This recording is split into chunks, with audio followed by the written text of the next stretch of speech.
I have a question. What's the difference between the U.S. debt and the debt that African nations own?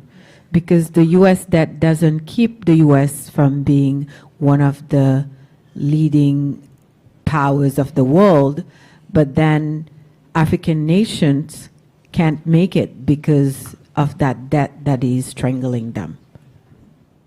Shall I talk? Okay. The first question is a very important question. What makes African and third world debt different from the American debt? Number one, America is never going to pay its debts. It doesn't have to. Its debts are in its own currency. We can simply print it.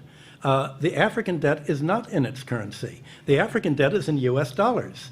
Africa has to earn the US dollars, and the only way it can earn the US dollars is not to be assassinated for growing its own food and becoming independent and doing something that the United States does not like. The principle underlying the foundation of the World Bank, the International Bank for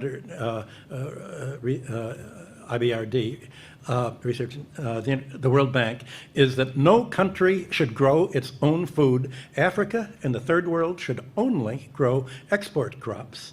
To export, in order to have an oversupply of cocoa and other tropical raw materials, to keep down the price, they must buy their grain from the United States or Europe, so that if they do something that we don't like, we can do what America tried to do to China in the 60s. We can sanction them. We can say, we're going to starve you. We're going to not export any grain to you.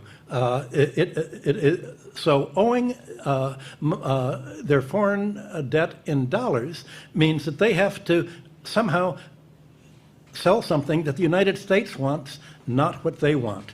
I think the most evil organizations in the world today are the World Bank and the International Monetary Fund.